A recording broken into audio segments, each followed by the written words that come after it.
Now to a story about Australia's health system that rarely hits the headlines. About 25 children will die the next year, all because of a low rate of organ donations. 45% of Australians don't know the donation wishes of their loved ones. And less than 1 in 5 Australians have had a memorable discussion with their family about their donation wishes. The Zaidee's Rainbow Foundation gives people like me hope.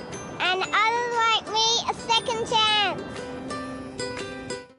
And who wouldn't want to do that? No. It's 10 years to the day since Alan Turner's 7-year-old daughter Zaidee died. He made the difficult decision to donate her organs. Alan and his partner Kim have since founded the Zaidee Rainbow Foundation to raise awareness about organ donation. And he joins us now in the studio. Alan, good morning. Good morning. Good morning. First of all, can we just start talking about something else? Can you tell me a little bit about your girl? What was Zaidee like? She was one in the box. She was 1 in 100. She was one of those child that couldn't get anywhere fast enough. She couldn't walk.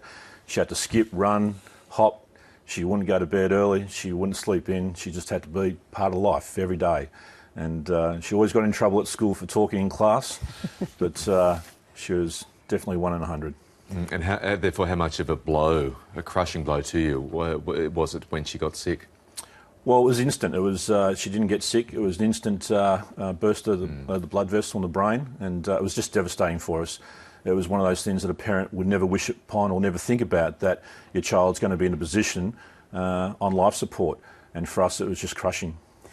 So how were those moments immediately afterwards when you were confronted with the prospect or the possibility of donating her organs? How did you even get your state of mind to that place? I think it happened in year 2000 when my wife received a registration form in the mail through the licence process, and it was then we had a conversation about what if, do we sign the whole family up? And we did.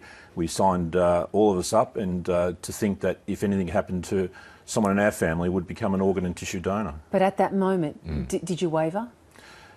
No, I don't think so, because I think it was one of those things that you have in the back of the mind that, you know, if anything did happen, you'd come straight out and take care of the situation. So tell us about what you're trying to do here, and how relatively low the organ donation rates are in Australia, and where they should be. I think what we're trying to do is inspire the whole country about what we're trying, the discussion of organ and tissue donation.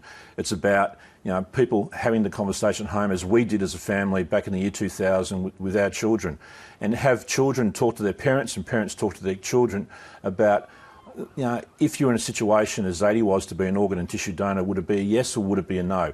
The last place you want to have that conversation is the end of life in the ICC and be confronted with all these emotions. It's best to have that thought process happen prior. It's a difficult conversation, though, isn't it, to have with young children? Oh, look, it definitely is, Michael. I think, you know, over the last 10 years, we've eased that with families about getting out there and talking about Zaidee's story, and thinking that, you know, this is a true story about a 7-year-old girl that actually happened. And from that, I think other families have been inspired and encouraged to have a chat to their kids that what happened to us. Is there, though, some resistance when you're speaking to families and to parents in particular, resistance to the very idea of, OK, as an adult, of course, fine, I'd be happy to do it, but not my child? Definitely. I think adults have got this mindset that, you know, it's not going to happen to them. They don't want to talk about death, and especially about death with their children. And I think we're a classic example that, you know, here we are, a normal family just living in Shepparton, and nothing special about us until the day that Zaidee died. And from that, I think her memory and her story has expanded that conversation within the family that makes it a lot easier for parents now to talk to children about the subject of organ and tissue donation. And we saw from that clip we played before you came on, even a slight increase in organ donation rates can have a huge impact on the lives and well-being of lots of people, including children.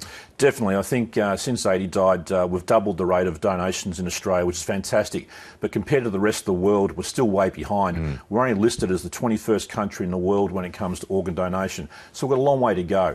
And the issue that we have with children about not receiving transplants is basically that our adults' organs can't fit in the size of small cavities of children of 1 and 2. So we need other children like Zaidee that's in that situation to then donate back to other kids and save their lives. Well, the Rainbow Foundation takes its name from these gorgeous rainbow laces here, and these are shoes that were worn by Zaidee? That's right. They were an inspiration many years ago when we thought of what we'll come up with a symbol, and rainbow shoelaces they were, and Zaidee had them in her shoes, and they were hand-me-downs from Big Brother Jazz.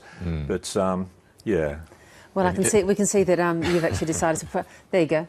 There's the rainbow. Look, see, Cool shoes. anyone can make them look fashionable, Alan. I can. Even you. I can. Thank you very much. I love your coat too, by the way. Shy, bashful character. Yeah. Look, it's a wonderful conversation, a tough one to have, but thank you for kicking it off, at least on News Breakfast this morning. Thanks for joining us, Alan. Appreciate your support. Thank you. Thank you. Thanks very much, Alan. Thank you. Cheers.